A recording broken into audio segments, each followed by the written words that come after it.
Muito bem. Boa noite a todos e todas, meus amigos, minhas amigas, do Grupo Espírita Luz e Amor, a nossa reunião do livro A Gênese. Nós estudamos aqui todas as segundas-feiras, às 8 horas da noite. Vou dar uma boa-vinda especial aqui para a Isabela, que está participando pela primeira vez. Seja muito bem-vinda, Isabela. Tem algumas pessoas novas também, mas já participaram de outras reuniões, né? Então, Marcos aqui também, José Eurípides. E acho que o resto da turma já é velho de guerra já. Já estava estudando com nós aí desde o ano passado. Então, sejam todos muito bem-vindos.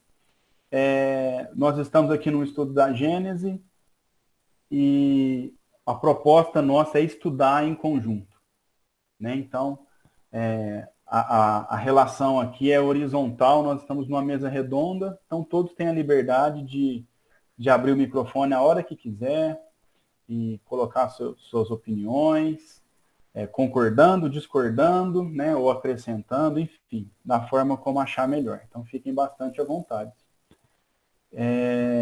Um abraço aí pro Roque, que voltou. Um abração aí para você, Roque. O pessoal estava perguntando, é nóis. Vamos lá, vou compartilhar minha tela. Perguntei por você, Zé Roque. Senti sua falta. Covid. Aí, mas já está recuperando, né, Roque? Coisa boa, isso aí.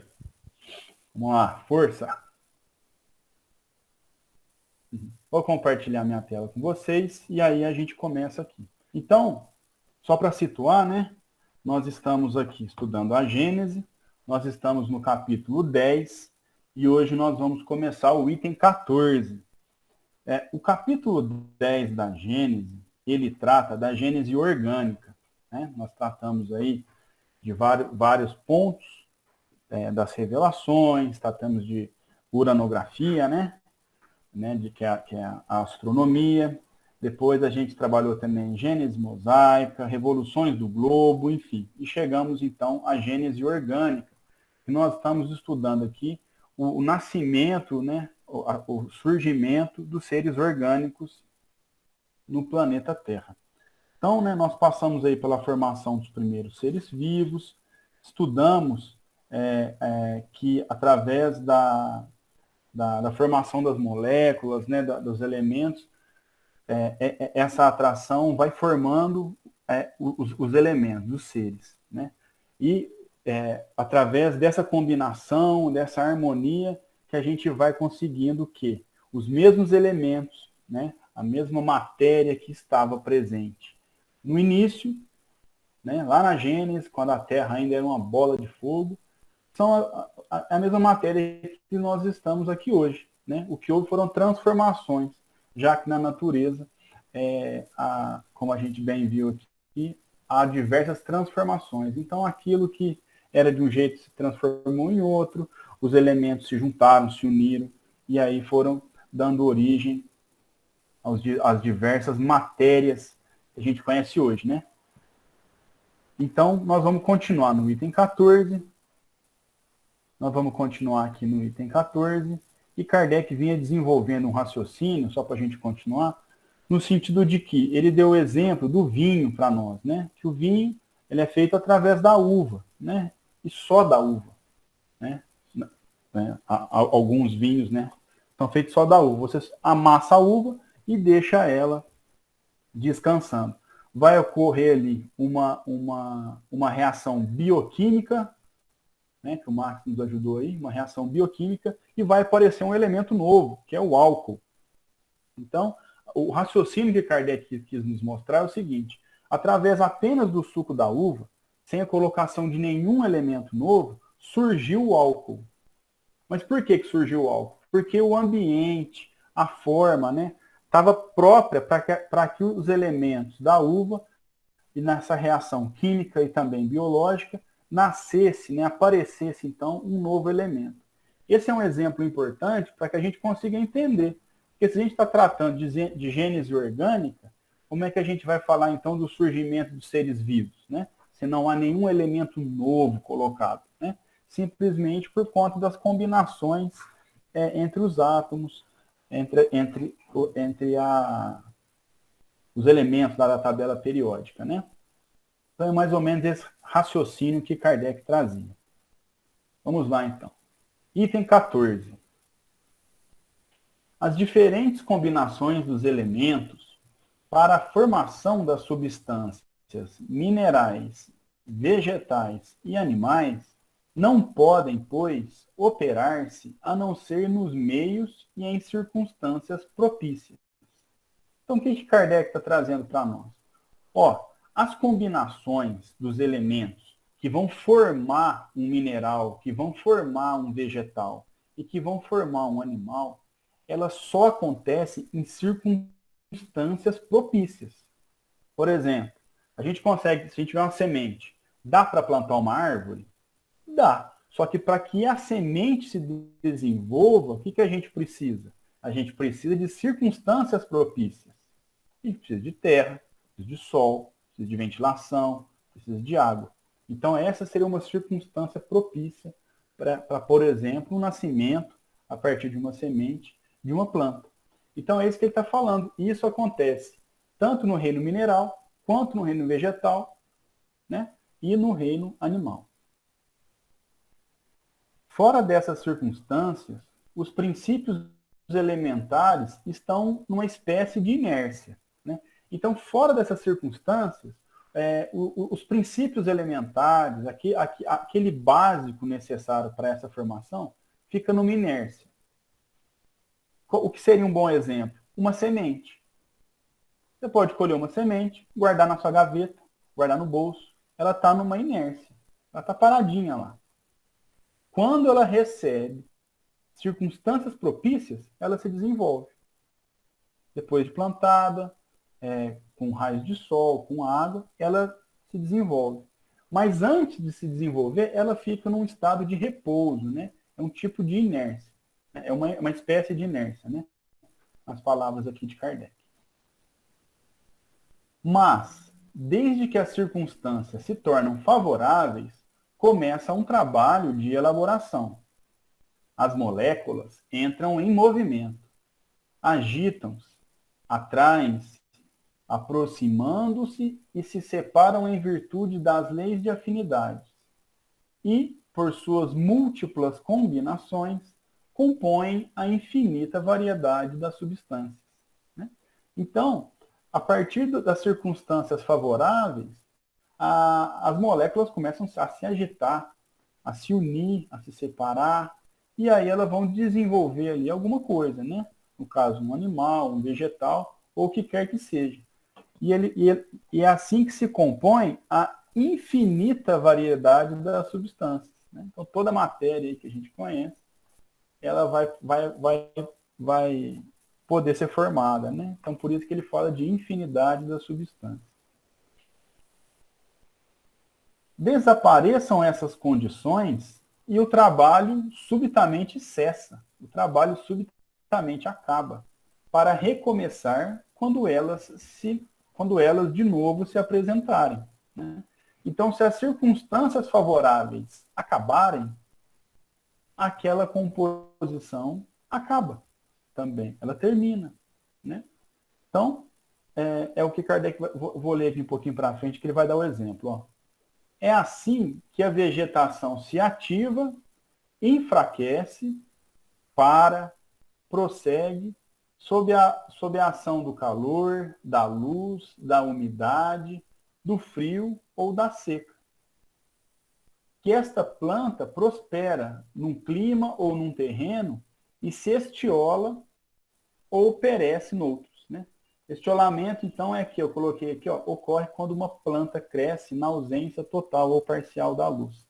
Então, nas circunstâncias favoráveis, né, para uma plantinha se desenvolver, ela vai se desenvolvendo com as circunstâncias favoráveis. Quando as circunstâncias favoráveis param, ela para de se desenvolver. Então, a gente planta uma semente, eu ponho um pouquinho de água e coloco no sol, ela começa a crescer.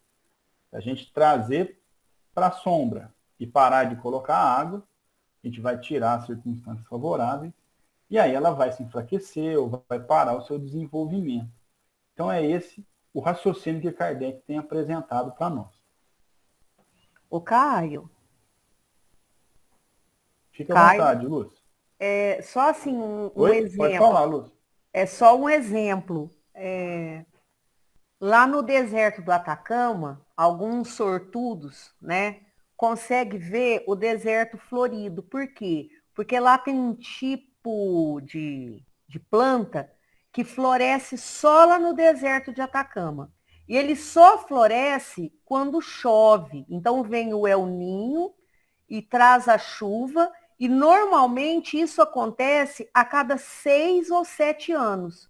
Então, o que acontece? Chove, essa planta brota, floresce, dá semente, a semente cai no solo e fica em estado dormente, até chover novamente, daí mais ou 6 ou 7 anos. Então, assim, o clima, o solo, a vegetação, é o que Kardec está explicando aqui, está tudo intimamente ligado, né? E outro exemplo também, Lúcia, que a gente pode dar em biogeografia, a gente diz que elas estão, essas plantas, essas sementes, em estado de latência, como que se estivessem adormecidas. Então, nós temos um exemplo também da tundra no Polo Norte, no hemisfério norte, bem nas regiões boreais. Ela floresce durante o verão. Então, são 6 meses que elas ficam adormecidas. Durante 6 meses. Quando vem o inverno, elas ficam adormecidas em estado de latência.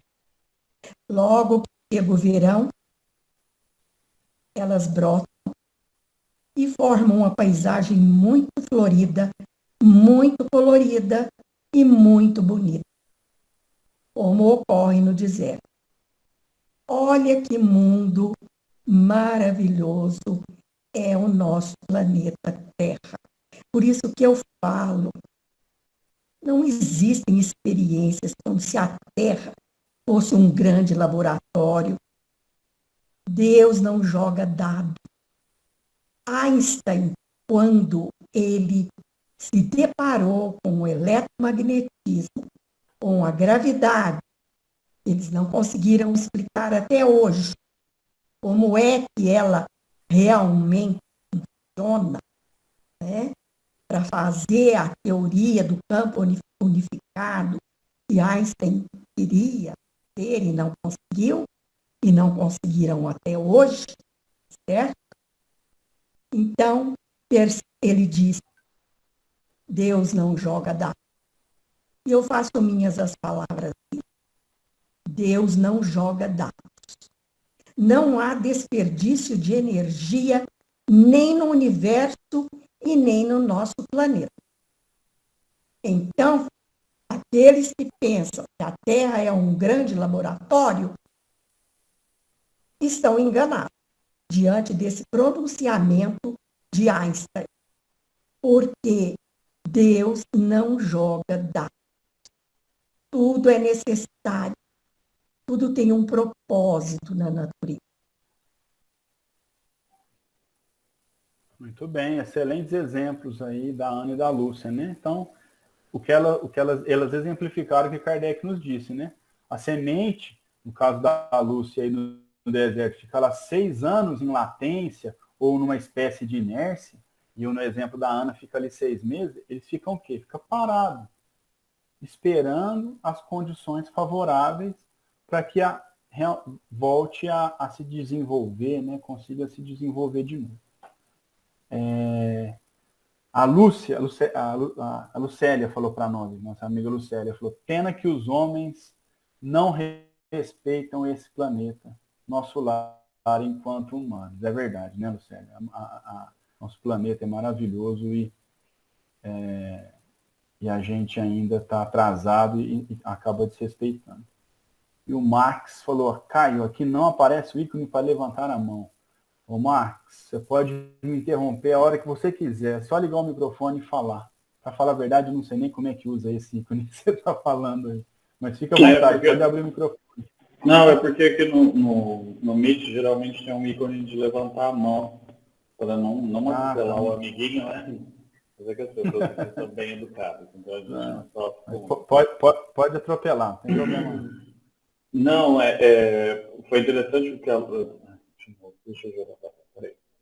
Foi o que a Lúcia, tanto a Lúcia quanto a Anne disseram, mas que são as limitações, né, da temporalidade da escrita, né?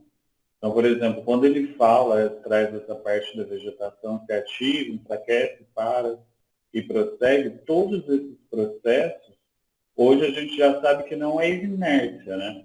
Porque a inércia, ela se refere à força, à massa do objeto, do item, ou da substância, e a aceleração dessas partículas.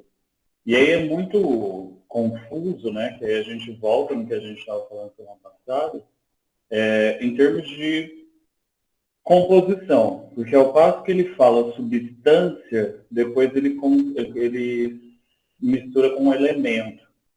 Então, em terminologia, são coisas muito diferentes, né? O elemento é o princípio básico que vai formar essa substância. Então, a gente não pode confundir, mas se pensar que aqui, na época do escrito do texto, né, da escrita desse texto, a gente trabalhava aí com a ideia de pudim de passas, uma coisa bem simples em termos de composição química. Hoje a gente já sabe que não é bem assim. Então, precisa ter bastante cuidado quando a gente fala dessa diferenciação de elemento e substância, porque a substância é composta por elementos químicos diferentes, né? E aí, depois, voltando a essa parte da vegetação, cada uma dessas etapas, até o que a gente chama de senescência, né, que aí se para quando ela enfraquece e morre, ela não necessariamente deixou de exercer algum tipo de força. Pelo contrário, a força dela foi direcionada à sua morte celular. Então, todo o processo, por exemplo, igual a Lúcia trouxe a ideia do Atacama, a Anne deu o exemplo da tundra, né? E que a gente não precisa ir tão longe, a gente tem isso aí no Cerrado com os incêndios, né? Com as queimadas no Cerrado, são processos naturais que a partir deles desencadeiam cadeias de processos, tanto para a vegetação quanto para a fauna, né? E são necessários.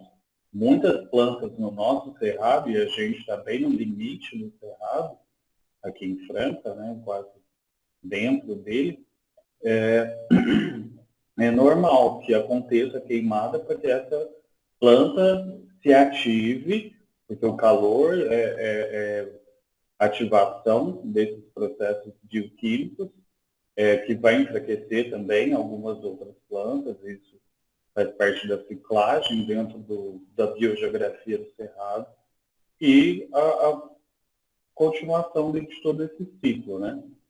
E é isso, é só para esclarecer que a gente precisa ter muito cuidado e considerar essa temporalidade na escrita, porque pode confundir tanto quem lê quanto quem tá tentando interpretar esse conhecimento, que são coisas bem diferentes. A gente tratar elemento como substância, existe uma lacuna muito grande entre os dois termos, tá? Só para deixar isso aí claro. Perfeito, Marcos. Obrigado aí pela explicação. E você foi muito bem também da gente lembrar aqui, que eu vou até dar a data, a primeira edição da Gênesis foi publicada em 1868. Então a gente tem que levar em consideração, de fato, o tempo em que ele foi escrito, né? A gente sabe que depois a gente desenvolve os termos, né, os conceitos e também as ideias. Então, esse é mais um motivo da gente adotar esse sistema de estudo conjunto, né? Porque quem tem o conhecimento atualizado vai trazendo para nós essas ideias, como você está fazendo aí, e como a Ana nos ajudou bastante na parte de geografia também, né? Que algumas teorias são ultrapassadas, né? Alguns termos têm conotação diferente hoje em dia, né? Se a gente for ler com a cabeça de hoje, né? Muito bem, vamos lá. Item 15. O que diariamente se passa às nossas vistas pode colocar-nos na pista do que se passou na origem dos tempos, porquanto as leis da natureza não variam. Visto que são os mesmos elementos constitutivos dos seres orgânicos e inorgânicos, que os sabemos a formar incessantemente em dadas circunstâncias as pedras, as plantas e os frutos, podemos concluir daí que os corpos dos primeiros seres vivos se formaram como as primeiras pedras, pela reunião das moléculas elementares, em virtude da lei de afinidade, à medida que as condições da vitalidade do globo foram propícias a esta ou aquela espécie. Né? Então, é a ideia que Kardec está trazendo, que para a formação, tanto dos seres orgânicos como inorgânicos, né, para aquela formação inicial, o que acontece? Acontece a reunião de moléculas elementares, né, em virtude de uma finalidade, na medida em que as condições de vitalidade do globo, né, facilitam, né, esse desenvolvimento. Quando a gente estudou a formação da Terra, né, geológica da Terra, nós vimos que nossa atmosfera, a atmosfera de hoje, não é a mesma atmosfera do início, de quando a gente tinha ali uma camada geológica, por exemplo, aquela primeira que era de granito, se não me engano. Né? Com aquelas chuvas incessantes, a atmosfera foi se depurando, como a gente já bem estudou. E os elementos pesados, né, vamos dizer assim, que estavam na atmosfera, ficaram aqui na Terra. A partir daí, o que aconteceu? Foi aparecendo um ambiente propício, né? Foram aparecendo condições de vitalidade, né? Se um corpo de um ser humano não conseguiria nem, né, se desenvolver naquela época, nem o desenvolvimento básico não teria, porque não havia condições propícias para aquilo. É nesse sentido que ele vai falando. Então, nós vamos estudar que a aparição de vegetação, aparição de corpos orgânicos, eles vão ocorrer quando? À medida que a atmosfera for propícia. E com o passar do tempo, se houver uma mudança na atmosfera, a mesma coisa. Só é possível que nós, seres muito complexos, organicamente falando, consigamos viver aqui na Terra, é justamente por conta dessas condições de vitalidade do globo, que permitem esse desenvolvimento. A gente consegue nascer aí, né, se desenvolver, atingir uma certa idade, a gente consegue se reproduzir por essas condições. A semelhança de forma e de cores na reprodução dos indivíduos de cada espécie pode comparar-se à semelhança de forma de cada espécie de cristal. Justapondo-se sob a ação da mesma lei, as moléculas produzem um conjunto análogo. Então, quando a gente falou de cristais, acho que foi semana passada ou retrasada, a gente falou que na formação das moléculas, aquele desenho que elas vão fazendo, vai fazendo um desenho nos cristais, né? Vamos dizer assim, um formato dos cristais. Ele está nos dizendo aqui que na reprodução dos seres vivos de cada espécie é algo parecido que acontece. Né? Então, à medida que os elementos vão se juntando, que vai dando um formato, né? Vem ali o formato de cada espécie, né? Vamos dizer assim, né? Por conta dessa união das moléculas. Né? Então, é como se fosse nos cristais, é uma comparação que ele está fazendo.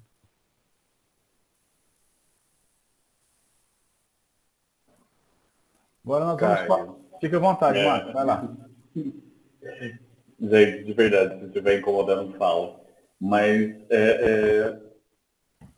só fazendo um adendo ao que você acabou de falar, que talvez a Anne vocês já discutiram isso, pelo que eu entendi aqui, principalmente em termos de geologia, mas essa questão atmosfera é bem peculiar, tá? Assim, em termos de estrutura biológica, a gente tem registro biológico em escudo cristalino. Então, assim, não quer dizer que não existia vida quando a Terra estava se formando, não existia o tipo de vida que nós temos hoje. Igual a gente viu a extinção de dinossauros, a gente está falando aqui, mas eu estou olhando vocês, tá?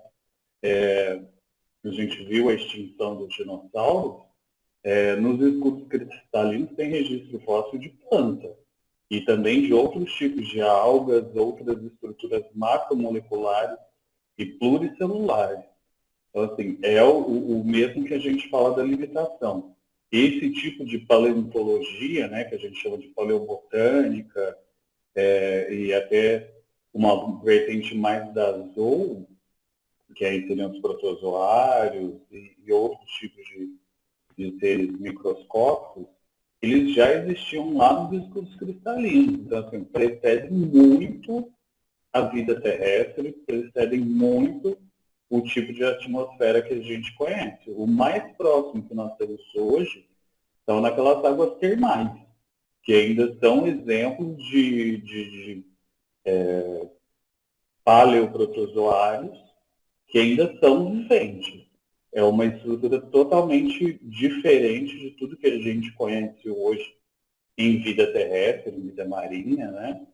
Mas eles são capazes de sobreviver em baixas concentrações de oxigênio, água supersaturada em termos de sal e concentrações absurdas de enxofre, que eram condições muito próximas daquelas primeiras atmosferas que nós tivemos durante a formação do globo terrestre. Então, assim, é a limitação que nós temos nisso aqui, né? Em se tratando da Gênese, né? Existem coisas que foram descobertas muito depois disso e que não se tratou tão a fundo nesse último trecho do item 15, tá? É só para colocar. Beleza, Max, tá certo. Eu não sei a época que você conhece assim mais antiga que foi registrado de alguma vida animal, né? Mas teve aquele princípio inicial que o calor era muito intenso, né? E que o calor vinha mais do centro da Terra do que de fora, né? Então, pode ser, pode ser não, né? Se você está falando é porque, mas assim, eu acredito, eu acho que a gente estudou aqui, talvez a Ana vai falar com mais propriedade, que teve o início mesmo da Terra, aquela gênese, aquele princípio mesmo, onde se tinha um magma, né? A gente estudou aqui que ainda não tinha condições de vida. Mas é importante o que você pontuou, e eu entendi, que para a época ainda não se haviam descobertos fragmentos, como você falou, não sei se o termo é congelado, né? mas acondicionados em cristais de vidas que a gente não conhecia, né? Que estavam aptas a condições da época, né? Então, obrigado pelo seu comentário, a gente agradece aí. É porque eu tento seguir o raciocínio da Gênesis, né? Então me escapa muita informação, justamente pela época que foi escrita e porque a formação que a gente tem. Mas a gente pede que você continue, não só você, mas todo mundo continue colocando as informações aí, porque o nosso estudo, a gente tenta atualizar, né? O que humildemente, claro, o que Kardec ainda na época não tinha descoberto. E tem também, né, Márcio? Tem também a questão da exobiologia, né? Tem a questão que você sabe muito bem explicar para nós, a questão dos prebióticos, dos compostos orgânicos, que posteriormente foram dar origem à vida, né? A exobiologia, com esses compostos orgânicos trazidos por meteoritos, né? Em 69, eles caiu, né, um meteorito na Austrália, que eu até já falei sobre ele aqui, quando a gente estava estudando sobre a uranografia, meteorito de Murchison. escreve Murchison, né? E que ele tem compostos orgânicos, tanto é que ele fica dentro de uma redoma. E quando eles vão abrir para fazer estudos, que eles fazem até hoje, estudos nesse meteorito, ele tem um cheiro de podre, um cheiro de mofo, que indica a presença, aliás, de compostos orgânicos ali. Então, tem essa questão da biologia, que a vida veio de fora, trazida, né? Os compostos orgânicos foram trazidos por meteoritos. Agora eu deixo o Max explicar isso aí melhor, que ele deve saber muito mais que eu. Mas eu adoro isso, Anne, eu acho isso massa. Porque é o princípio da astrobiologia, né? Quando a gente trata nesses termos, é justamente pensar que de onde vem a nossa vida, né? Porque vem aquela ideia de uma sopa, de um monte de estrutura e blá, blá, blá. E assim, não se justifica pela temporalidade, que aí é isso que a gente está falando, que o Caio até perguntou. Então, existem estruturas que precediam isso, que elas estavam afixadas já em rochas antes mesmo de criar-se uma atmosfera propícia para esse organismo se desenvolver. E depois disso, ela meio que se desprendeu desse exemplo que você trouxe aí de um meteorito, e ela começou a se adaptar, que é o que a gente chama de plasticidade, né? Hoje, para além de Darwin, o que a gente tem é a ideia da plasticidade, que é uma adaptação do organismo às novas condições em que ele se sujeita. E aí é onde deu-se, né, toda a evolução biológica ao longo da nossa história natural. Mas a astrobiologia é o máximo, assim, esse princípio de que micro-organismos vieram já entre asteroides que formaram mesmo a crosta terrestre, que se aglomeraram e continuaram afixados. Isso aí é muito claro em termos de astrobiologia, quando a gente leva para essa área.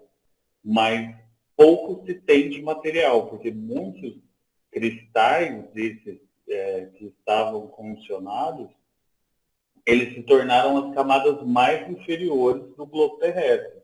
Então, a acessibilidade a esse material biológico arquivado, né, que a gente fala dentro de uma rocha, é muito difícil. É o que a gente tem hoje, são esses meteoritos, às vezes até fragmentos puerinos de rochas, que são encontrados tanto no espaço, né, algumas coletas aeroespaciais e outras coletadas em terreno, em solo terrestre, né, conseguem isolar essas estruturas, mas assim, é algo que dificilmente as pessoas acreditam. Elas preferem olhar para a sopinha de lava com água e achar que isso é mais prático do que uma exobiologia. É mais difícil, mas existe. Então, Marcos, eu vou responder a pergunta da Lucélia aí de acordo com o seu raciocínio aí. Se eu estiver respondendo errado, você me puxa a orelha aqui, ó. Lucélia está perguntando, então a tal sopa não se confirma? Acho que o Marcos já respondeu aí, né? Quer responder, Marcos? Ela não se confirma, então, né? Lucélia, ela se confirma. É o que a gente está falando. Meu Deus, as pessoas vão caçar o meu diploma. Enfim, tô brincando. Não, a sopa ela se confirma, sim, Célia. O que acontece? São duas, não são mais teorias, né? Existe muita ciência por trás de tudo isso. Mas a sopa, ela integra a exobiologia. Então, são ideias complementares, na verdade. Que aí entra o que eu estou falando para vocês da plasticidade. Então, através daquela sopa de elementos químicos, substâncias já macromoleculares, toda essa fervilhão levou ao desenvolvimento de outras estruturas celulares e também a adaptação daquelas que já existiam, que é o que a Anne trouxe da exobiologia. Então, imagina eu ir pegar pegar um exemplar, vamos extrapolar isso. Pegar um exemplar humano e jogar ele numa condição totalmente atípica do que a gente está acostumado no nosso dia a dia, na nossa vida cotidiana. De alguma forma, o nosso organismo vai se adaptar a essas novas condições. Pensa quando a gente está sentindo muito frio. A gente pega e veste um casaquinho, né? E aí eu fico aquecido. Nessa ideia de sopa, foi isso em termos genéticos, em termos estruturais, de organização molecular. O meu corpo inteiro se adaptou a essa nova biosfera, né? Se é que a gente pode chamar assim. Mas não desmereça a sopa, se você existir, tá? Senão as pessoas vão catar o meu diploma mesmo. Beleza. Então são ideias que se complementam aí, né? O Max trouxe para nós. Muito bem, a Lucélia está te agradecendo aí, Max. Valeu. Muito bom. Isso aí. Então vamos para o item 16. Agora a gente vai começar a falar do princípio vital. Que a gente fala tanto do princípio vital, né? Vamos estudá-lo agora no item 16. Dizendo que as plantas e os animais são formados dos mesmos princípios constituintes dos minerais, falamos em sentido exclusivamente material. Né? Então, Kardec, nessa parte que a gente está estudando, hora ou outra, ele diz que a formação é a mesma, né? Assim, no básico. Né? Ele está falando dos elementos básicos iniciais, oxigênio, nitrogênio, né? E tantos outros. Mas quando ele está falando isso, ele está falando em sentido exclusivamente material. Então, quando ele está falando de um ser humano, ele está falando do quê? Do corpo do ser humano. Dos tecidos, né? A mesma coisa em relação aos vegetais e também aos minerais. Então, toda vez que ele fala que os princípios são os mesmos, ele está falando em sentido material. O Max tem assinado um termo de fidelidade ao grupo. Tá vendo, Max? Se você parar de falar, a gente vai ficar bravo, viu? É isso aí. Vamos complementando aqui as ideias. Então, quando Kardec fala que os princípios são os mesmos, ele está falando no aspecto material. E aí ele continua. Pois que aqui apenas do corpo se trata. Né? Então, até então, ele está falando apenas do corpo, apenas da parte material. E aí ele continua assim, ó. Sem falar do princípio inteligente, que é questão à parte, há na matéria orgânica um princípio especial, inapreensível. Né? Inapreensível é a mesma coisa que incompreensível. E que ainda não pode ser definido. O princípio vital. Então, o que Kardec está falando para nós aqui? Nós estamos falando dos corpos até então, né? Além da matéria, que é o nosso corpo, nós temos o princípio inteligente e nós temos o princípio vital. O princípio inteligente é algo à parte, né? Então, ele está falando assim, na matéria orgânica, né? É algo que a gente vai tratar à parte, né? Sem falar no princípio inteligente, que o princípio inteligente é o espírito, né? Aí está falando do quê? Que há ali o princípio vital. Então, todo ser vivo tem princípio vital. É por isso que ele é chamado de vivo, porque tem algo ali. Algo que faz a planta crescer, algo que faz o animal se desenvolver, o ser humano. É o princípio vital. E aí Kardec vai dizer assim para nós, ó. Ativo no ser vivente, esse princípio se acha extinto no ser morto. Mas nem por isso deixa de dar à substância propriedades que a distinguem das substâncias inorgânicas. A química, que decompõe e recompõe a maior parte dos corpos inorgânicos, também conseguiu decompor os corpos orgânicos. Porém, jamais chegou a reconstituir sequer uma folha morta, pois é evidente de que há nestes últimos o que quer que seja inexistente nos outros.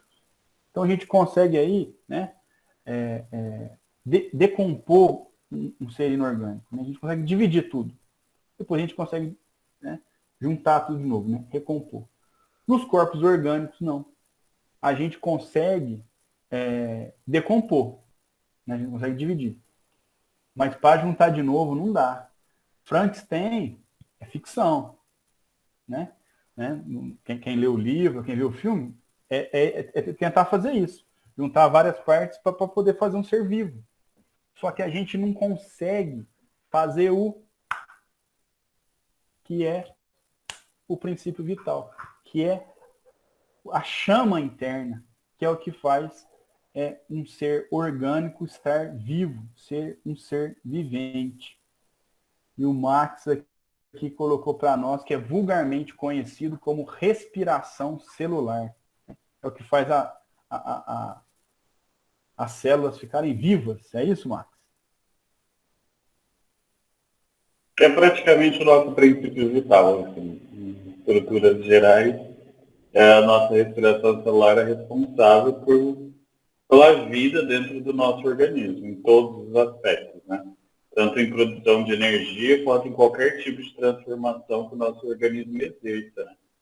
Então, assim, o princípio de vida é justamente a capacidade desse organismo de realizar a respiração celular, ou seja, produzir a sua própria energia, né?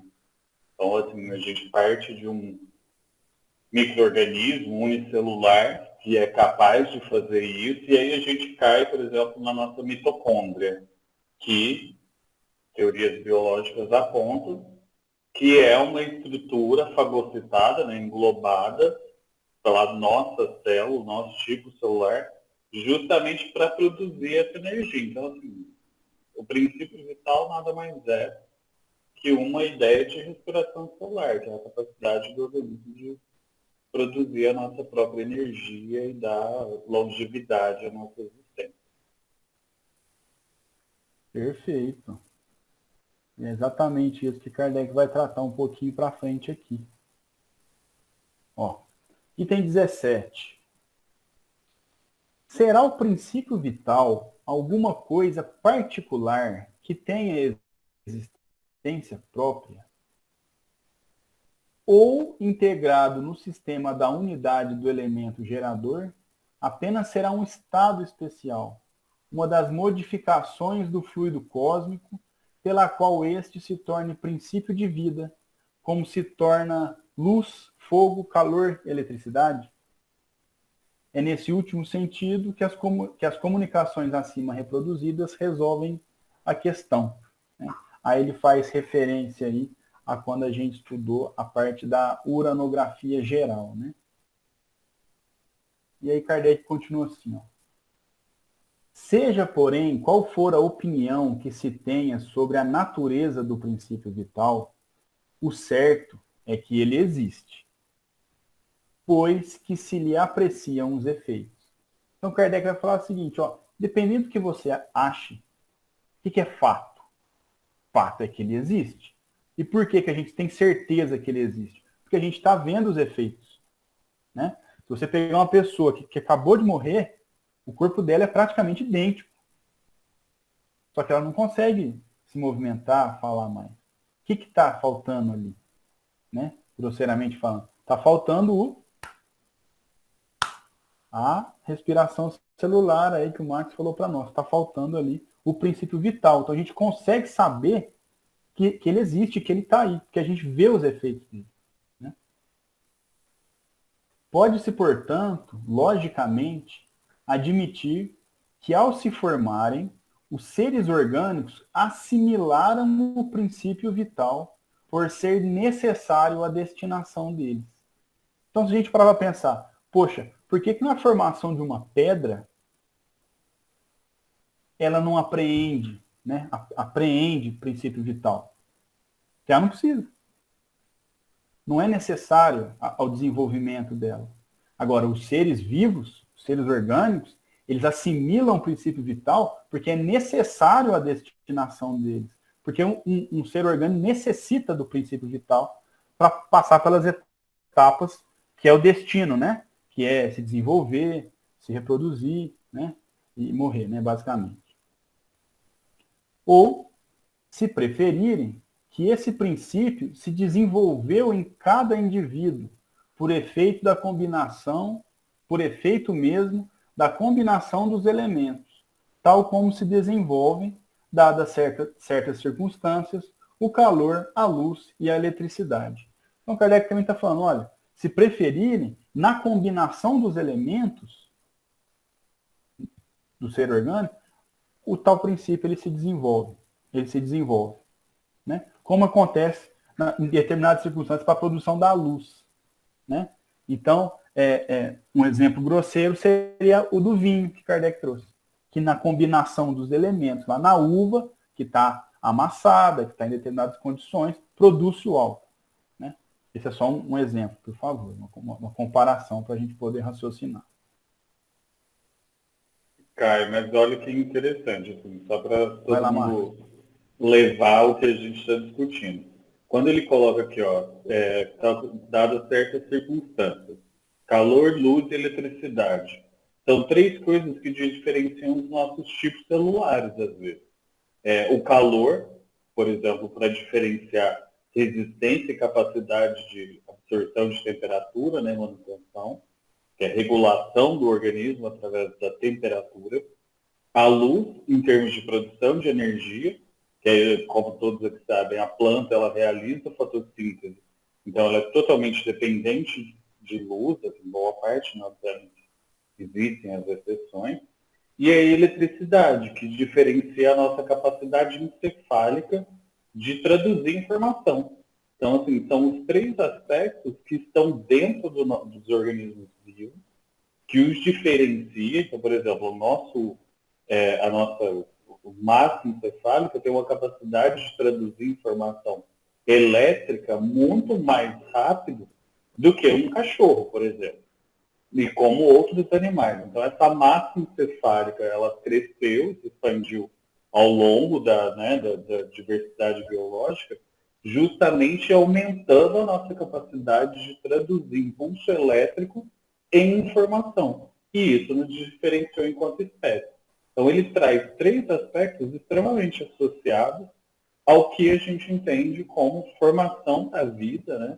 E essa distinção do princípio vital. Mas todos esses três aspectos estão associados à capacidade de respiração celular. Porque é através dela que a gente produz energia suficiente para atender os três itens diretamente. Perfeito. Obrigado, Marcos. A Lucélia colocou, como ficamos? Absorvemos o princípio vital ou ele resulta da combinação dos elementos? Kardec, pelo meu entendimento, não cravou aqui. Né? Ele não falou exatamente qual que é. Falou, pelo que eu entendi para ele, não sei se alguém interpretou diferente, se alguém interpretou diferente, por favor, fique à vontade.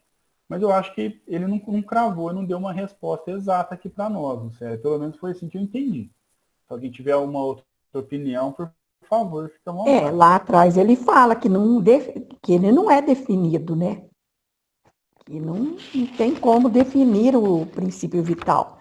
Nós não temos ainda alcance, né? Para compreender isso aí. Como ele é definido. Aqui fala da atividade dele. Né? Ele tem uma atividade. E que o efeito dessa atividade subsiste, mesmo depois da extinção do corpo. Está dizendo aqui, ó.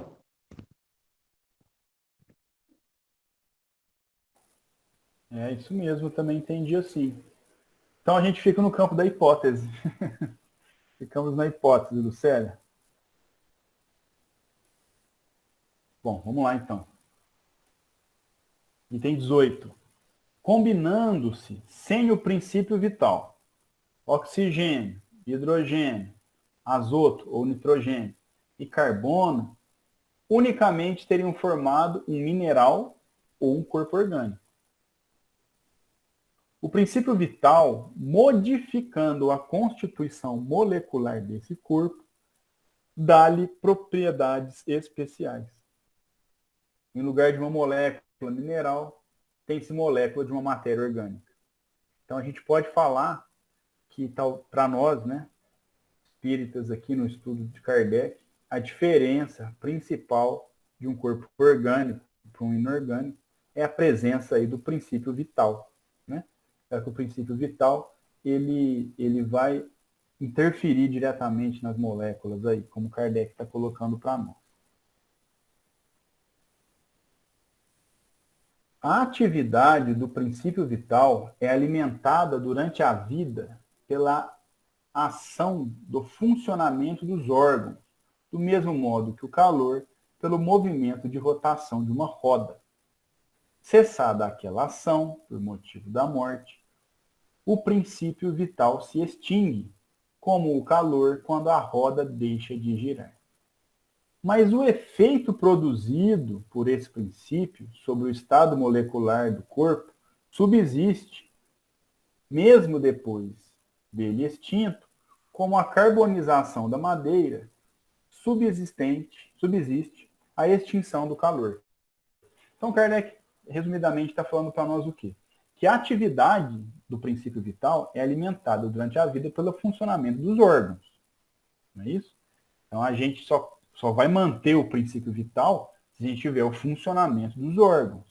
Daí, se a gente tiver o coração arrancado, ou um órgão parar de funcionar, ele não vai conseguir se manter ali, o princípio vital. Né? E ele dá exemplo de uma roda que produz calor.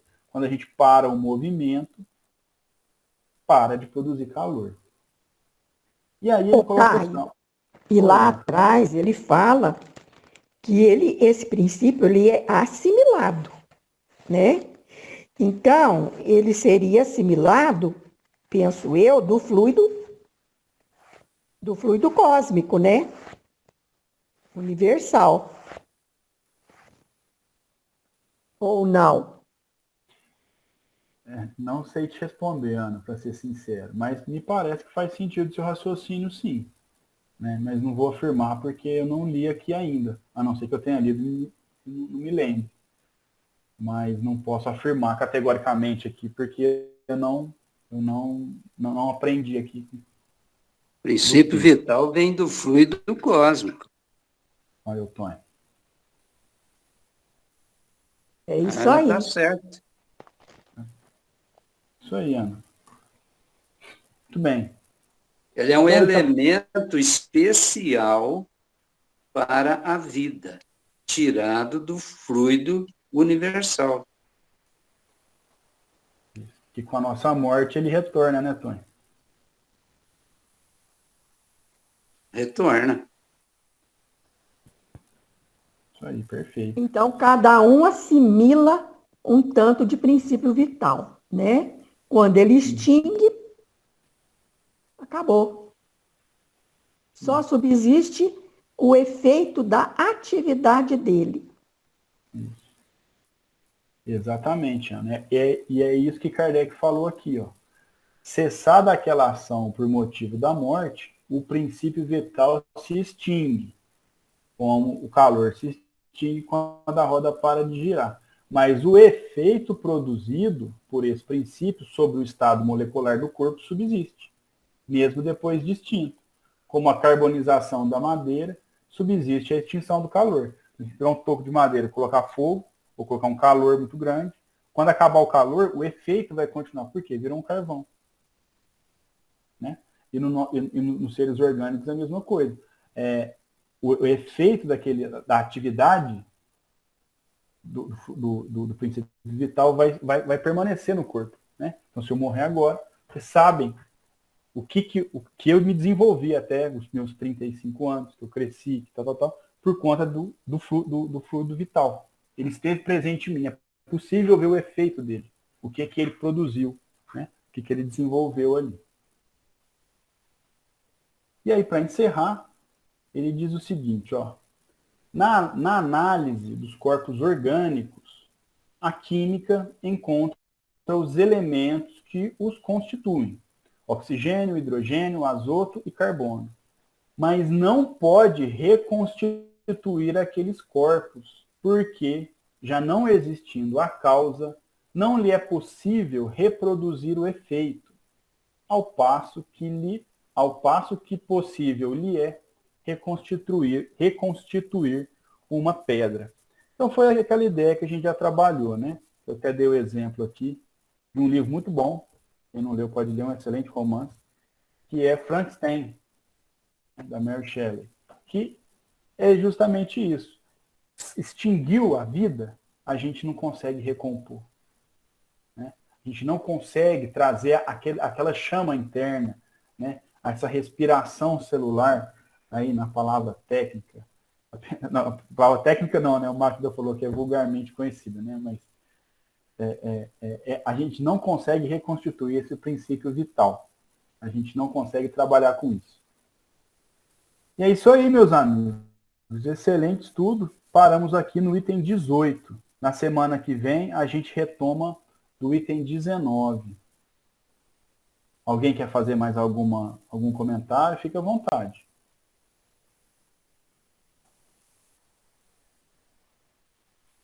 Ninguém? Todo mundo assimilou aí bem?